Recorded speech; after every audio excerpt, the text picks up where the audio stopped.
Here's your IQ question for the week. Eyeglasses.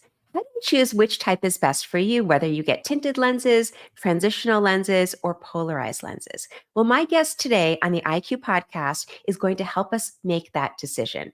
So stay tuned for this week's episode with me, your host, Dr. Rani Banik. Welcome, Dr. Tsai. It's such a pleasure to have you here. Hi, Rani. Thank you for having me. The last time I saw you was when we did Insider Science. That was really fun. We debunked the idea. I can't believe that was about almost a year and a half ago, I think. It was in the middle of the pandemic. And so if anyone is interested, you should check out our episode. We talked about eye myths and we debunked a bunch of eye myths. So it's on YouTube. Please check it out. But yeah, that was a lot of fun. But it's so great to have you here. And I always like to start off the podcast by asking my guests, please share your background story. Like, how did you get interested in eye care and specifically optometry as a career? Yeah.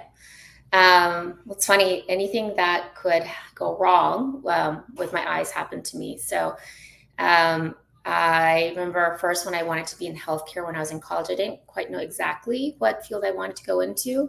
I knew that I wanted to be within healthcare in general. So when I shadowed and practiced in all these different specialties in the hospital setting, I remember like fainting when I saw blood. I was like, I don't think a hospital setting is necessarily ideal for me.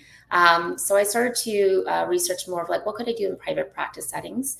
And around that time is when, leading up to it, I stepped in my contacts, got a pretty bad corneal ulcer, almost lost my vision. So I had to see an optometrist. I also remember getting a routine eye exam and they detected bilateral retinal tears. And that can basically cause sudden vision loss. And all these things happen. And it made me realize two things, like how important vision really is, how we take it for granted. And it's something that, we wake up with, that we use, and the last thing we use before we go to bed. So I really wanted to spend more time on eye care. But the second reason is because all the ophthalmologists and optometrists that I shadowed and who actually saw me when I was a patient really took good care of me. They were very compassionate, very caring. And I got to see a little bit of how they practice. I think it is a perfect blend of being able to see your patients come back year to year and build that connection with them, but also allows you to build a private practice. And it involves more like of a preventative approach for patients as well. So.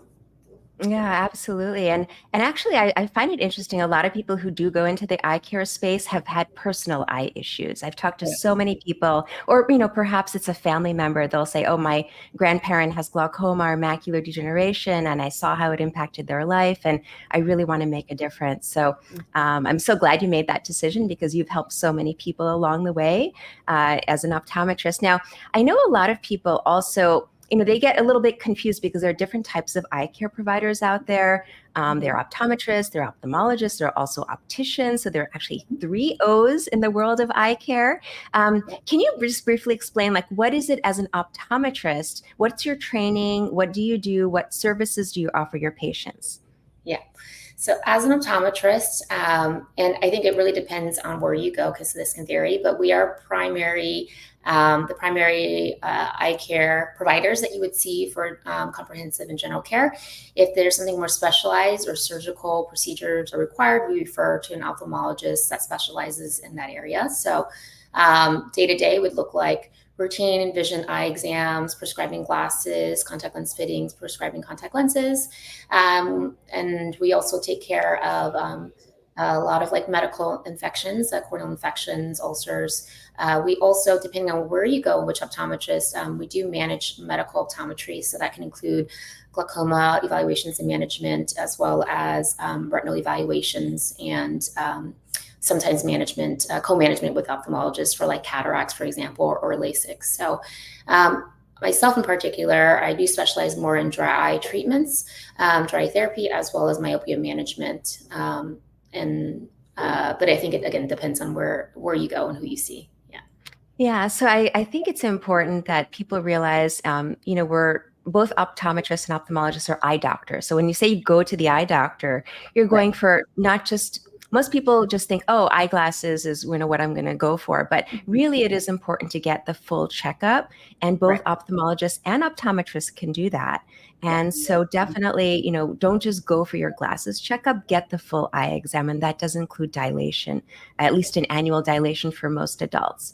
So, and I love what you said about, co-managing patients, because I think it's really important that our two specialties work together, Mhm. and, really try to provide the best, most comprehensive care for our patients. And sometimes we toggle patients back and forth, and that's totally fine. So I have a lot of amazing optometry colleagues that I work with, and I'm sure you have ophthalmology colleagues that you work with. It's really, really a synergy between the two fields. Sure. For sure. Um, Like I refer so to you all the time for yes, for my yeah, patients as and well. I've sent patients your way as well. Yeah. So I wanted to ask you, I was really inspired by you because, you're an optometrist, but you're also a business owner. And I know some people coming straight out of school, whether it be, medical school and medical training, and they end up doing ophthalmology, or they go to optometry school, they join a group, they join a practice, or they work for a larger organization. But you have decided to become an entrepreneur, and you opened up your own practice, which is not so common. So tell us about that story. Like, why did you decide to open up your own practice? Like, what was the impetus behind that? Yeah. When I first moved to New York after graduating, it wasn't something that I was really considering. I wanted to just get a paycheck, work, and enjoy like the rest of my friends who didn't have to go to years of like school. But after practicing in all sorts of settings, private practice, group practices, I first started actually in Mount Sinai. Mount Sinai Eye and Ear Hospital Center in the corneal specialty department. Then I moved to Brooklyn Hospital Center for retinal disease. I just continues to experience patients coming in once it was an emergency, and what we could do at that time was just treat it with medication, and then they would come back again with the same problem. So I was looking for a way to really prevent conditions from developing. And there are so many ways if patients were really just educated or knew about it, or it was available for patients. And so I decided that, really in order to be able to create that experience, I would have to eventually open my own. And, I really think customer service and hospitality is so important. And sometimes that gets forgotten in healthcare.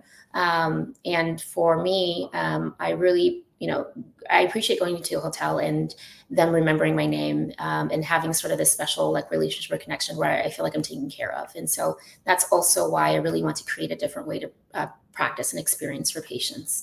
And so then in 2020, opened my practice. During the pandemic, everything didn't get to finish in construction. I was really stressed, really concerned, and but everything worked out in the long run. We were able to like finish the rest of the build out into 2020 and open closer to 2021. Yeah. Well, So congratulations. And you've thank done you. phenomenally well with your practice. I always see your posts on social media, everything you're doing, and how happy your patients are. And I think what you touched on is really important. It's not just going to your doctor and, checking off, okay, I did it this year. Like, with eye care, it is really about building a relationship and, knowing, like, for example, when I see my patients, I know their family members, I know what's going on in their lives. Like, having that relationship really makes such a big difference, because then, patients feel comfortable telling you things that may relate to their vision health. And it is the experience. You want to give your customers, patients, a unique experience where they feel heard and they enjoy the experience, rather than not wanting to go to the eye doctor every Right. year. Evaluating everything on the lid, taking images, and then from there helps us determine what they need. And here we do focus on less medicated ways, but we do prescribe depending on the patient, but more generally ways to help patients with providing them longer term results in a shorter time span, and little downtime. So one of the main things that we do is IPL. It's also known as intensive pulse light therapy. So we use that for patients who particularly deal with like blepharitis related dry eyes or rosacea and a lot of inflammation. We also use radio frequency. Radio frequency helps with meibomian gland dysfunction related causes. But we also use amazing things like stem cell therapy to help with our patients' amniotic membrane treatments on corneal issues, causes of Hmm. dryness from that.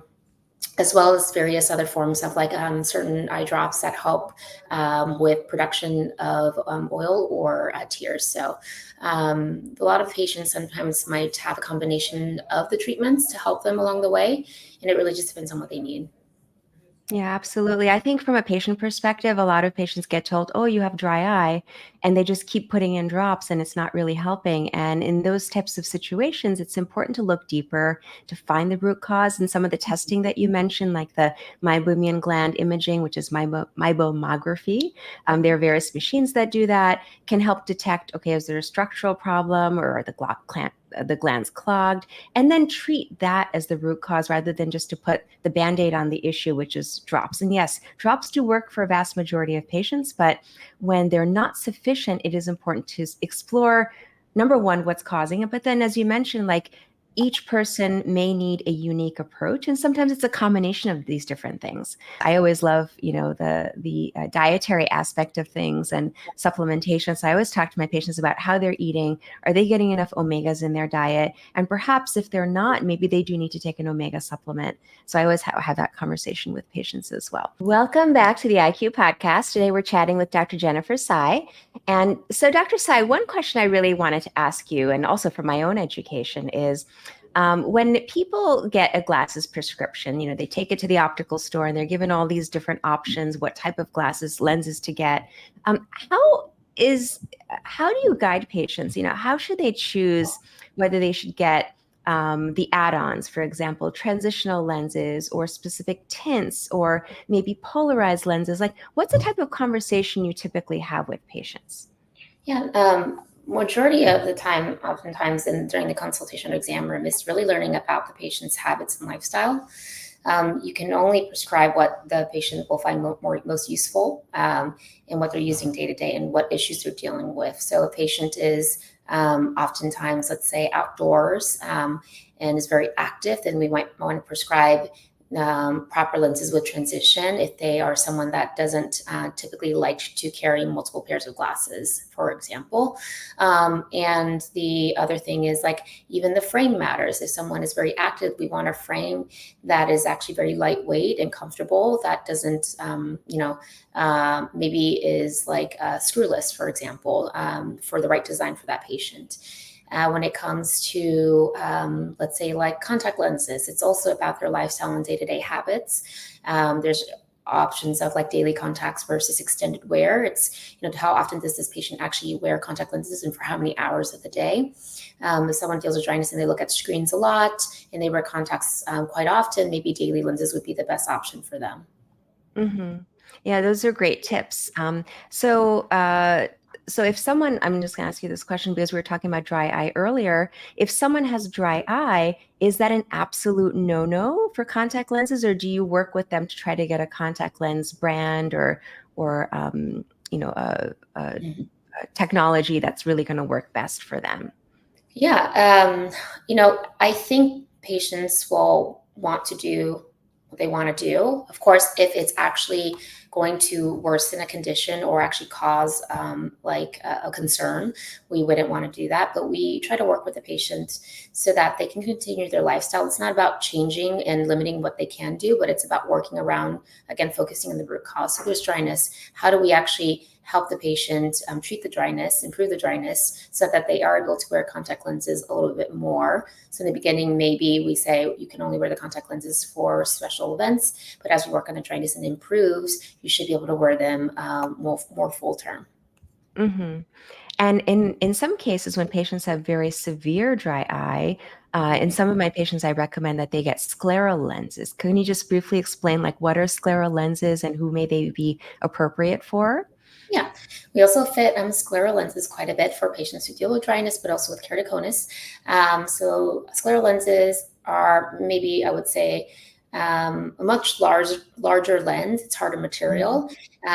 This scleral lens acts as if it's like a new cornea for patients, so it doesn't touch the surface of the cornea itself, and we It's fill it like a with little bit vaulted up, right? So it sits little. kind of above the cornea. Exactly. Mhm. So it, because it doesn't touch the cornea, it's very comfortable for patients. It's filled with saline within it. So it allows, patients who do deal with dryness from contact lens wear and other causes like corneal scarring and various other things, to be comfortable in an option that's not glasses for Mhm. patients.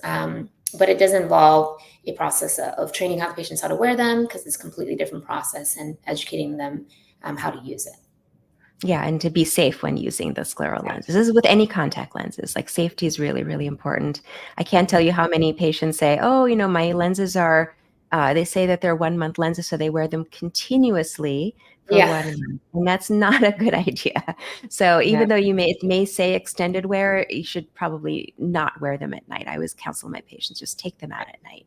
I always tell them never wear it at night. Yeah. Yeah, yeah. So Definitely. maybe market it a certain way, but that doesn't necessarily mean that it's the best way to use them. Let's talk now a little bit about, we were talking earlier about, being outdoors in the sun. So when it comes to UV protection, now let's shift to talking about glasses. When Mhm. it comes to UV protection, what should patients look for to get the proper UV protection in their glasses or Um, sunglasses, let's say? and sunglasses. For proper UV protection, first, it's these days it's hard to tell because not all the eyewear, not all glasses come with a label on the side. Generally speaking, you want to make sure that it's UVA and UVB. Usually on the side, it might say UV 400 as a way to Mhm. tell. Not sure, certain opticals or optometrists and ophthalmologists may have devices in their practice that actually can measure the spectrum of protection on it, like we do, so we can measure it for patients. Sometimes fashion sunglasses or online glasses that you purchase may not have full coverage. And also tell patients, like, just because the lenses look darker doesn't mean it has more coverage at all. So it's important that you're actually purchasing it from a reputable professional.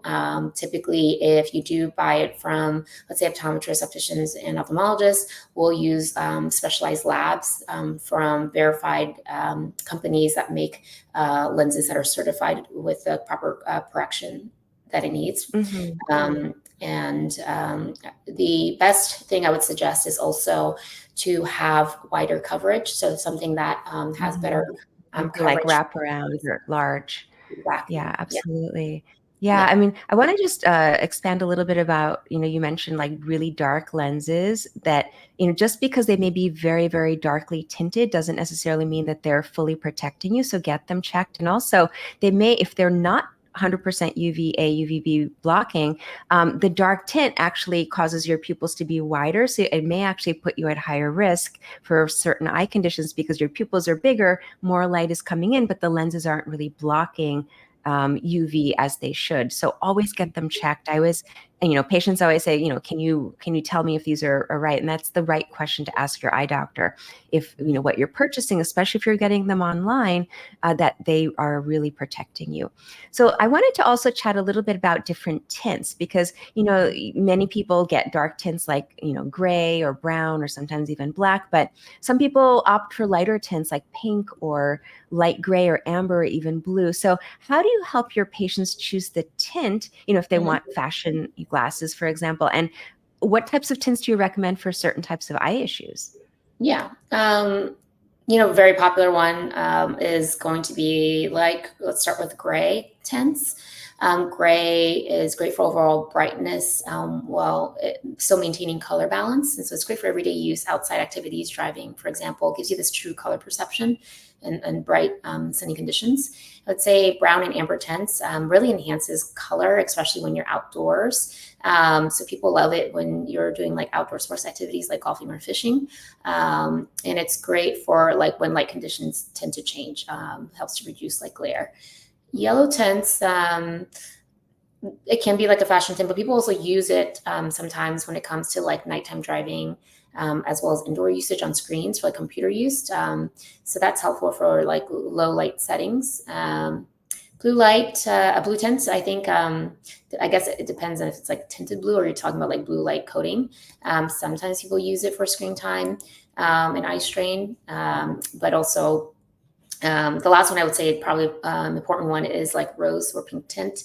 It really helps with light sensitivity. So patients who Mhm. deal with like screen time usage, cloudy days, I found that it's helpful for patients who deal with like migraines and sometimes neurological issues that having a rose or pink tint tends to help them as well. Yeah, and actually, there's a very specific tint called an FL41 tint, which Mhm. is one of the rose color tints that's been clinically shown to help with migraine and light sensitivity or post concussion light sensitivity. So I always try to steer my patients towards that. And there's a version of that, which is, it's not pink, but it's more of like an amber color. It's made by this company called Avulux. I don't know if you've heard of it, Dr. Tsai, but Mhm. they also have a lot of research behind their tint when it comes to helping patients with light sensitivity, because that amber tint blocks out the red and the blue wavelengths, which can trigger light sensitivity, but it lets in green wavelengths. So it's selectively kind of filtering out various different wavelengths of light to help with light sensitivity. I don't know. Have you had any experience with that particular brand or that tint, Avulux? I've heard of it. We have not, but certainly I think there are ones that are more specialized that have done a lot of research on ones that actually help patients. So I have heard of it, but I have not used it. Yeah, and they do have a lot of research behind it. So that's what I Mhm. try to steer my patients towards when they're really having issues. And then I also wanted to just expand a little bit about the blue light blocking. Mhm. So there is this, I don't know if you're probably aware of this, but they Consumer Reports actually tested like different types of glasses, blue blocking glasses, and they found that most blue blockers, when they're really light, like a almost clear or like a light yellow or very light orange, they're actually not blocking that much blue light. They're usually only blocking about anywhere from 10 to 20% of blue light versus the deeper tints like deep orange or deep red, they block almost 100% of the blue light. So the tint does matter in that sense. Like if you want full coverage, you want to get the deeper blue blocking glasses versus if you want lighter coverage, then you can get the lighter ones. What's your experience with that? Yeah, so I think there's still ongoing studies on what the long-term concern is for, let's say, retinal damage or macular degeneration.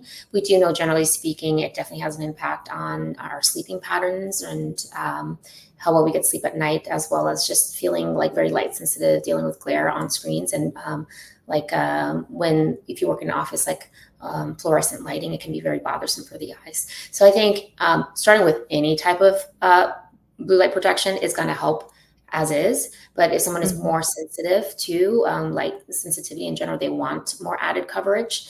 Um, making sure that, like you said, like a deeper coverage in the lens material is going to be helpful. Um, there are also contact lenses actually that have now blue light Mhm. blocking capabilities, like the AccuView Max 1 Days that's built in. So if you have that on and computer glasses with blue light, you're getting added coverage as well. Yeah, that's a great option for patients as well. Hmm. It's automatic, right? You don't have to Right, actually put right. something on. It's protecting you. So one other thing I wanted to just have you explain is the difference between polarized lenses and UV blocking lenses, because a lot of people choose polarized, but they may not necessarily be UV blocking as well, right? Yeah, Is that correct? correct. Yeah, so I think the automatic assumption is that I guess there's sunglasses that have UV protection first, is the assumption. And then also that polarized mean the same thing. So polarized lenses, it's just a specialized lens that helps to reduce glare, especially when you're outside, from reflective surfaces. So if you think of reflective surfaces, that would be definitely one is water. So any water activities, Mhm. or if you think about snow, anything that is bright off of a surface, roads or glass. So they tend to work by filtering out light that's reflected off of these horizontal surfaces, Mhm. and it helps with improving reducing glare and just helping with visual comfort. So because remember, light sort of bounces in all sorts of different directions, and it's just cutting out one component. So that's how polarized lenses works in terms of what it does. So it is beneficial, Mhm. for example, if you are like driving, if you have winter sports, like we talked about snowboarding, skiing, but also water activities, if you're outside by the water a lot. It is not helpful if you are looking at computer screens, because then it makes it really hard to see the screen, for example, like digital devices. Hmm. But so just to clarify, so not all polarized lenses are also UV blocking, correct? You No, need to make not sure all. that you're You getting need to make sure. UV Yeah, blocking as well. Yeah, that's yeah. You need really, to make really sure that's important. You possible. just ask. Make sure you ask for that. Um, all right. Well, this has been such an eye-opening conversation. I always learn a lot from my guests, and I've learned from you. So thank you for sharing all your experience, your knowledge. If there's, one last message you would like to leave our listeners with about their eye health, or perhaps, choosing the right glasses or contacts, what would that be, Dr. Tsai? It's like you said, since we started this, that's very important to have your annual exams once a year. It's not just because you feel like your vision hasn't changed. There are things that we check for outside of that, which includes your ocular health, everything from the front to the back of the eye. Sometimes a lot of systemic conditions that you may not be aware about, like early signs of diabetes, high blood pressure. So that is the first step. And then the second thing is that, it's glasses, think of it like, clothing. You wear jackets in the winter and you wear lighter clothing in the summer. So glasses are specialized for what you're using it for. And that can range from, I think we talk about sunglasses to computer glasses to progressive lenses to distance driving glasses. And very oftentimes people do have more than one for what they're Mhm. using it for to optimize on their vision, because vision is quite important, especially like, for example, if you're driving, you want to make sure that you can see very clearly at night, and having the right lenses for that. So I would say, outside of what people normally know about glasses, that it's it is sometimes a good idea to have a pair for what you're actually using it for. And that Mhm. sometimes people have more than one depending on their lifestyle. Yeah, absolutely. I've had patients come in with 3 or 4 different glasses, and it's Right. they're juggling, but they're much more comfortable than having a single pair. Perhaps they're using progressives, but they're not comfortable with them. Just Right. talk to your eye doctor and explore your options. You don't have to be locked into only one thing. So, well, thank you so much for sharing all of your incredible experience and insights, Dr. Sai. If anyone wanted to learn more about your work, what you're doing, reach out to you, maybe even become a patient, how could they find you? Yeah, so my practice is Line of Sight. We are in Hudson Yards, and our website is lineofsightvision.com. Our Instagram is Line of Sight Vision, and we are also located. Our second location is inside Equinox Hotel in Hudson Yards. So if you're looking for something where you feel like you're getting a little bit of pampering, you can visit us there. Mhm. Personally, on my page, if you want to learn more about, I share a lot about eye care tips. You can follow me on social media, on TikTok and Instagram. It's Dr. Jen and Juice, Dr. Jen and Juice, Jen Mhm. and Juice. And my personal website is drjennifersai.com. Wonderful. Thank you. And we'll include all of those links in the show notes. If anyone wants to reach out, you'll be able to find Dr. Sai. Well, again, thank you so much for your time, Dr. Sai. It was really a pleasure. Thank you for having me. Absolutely.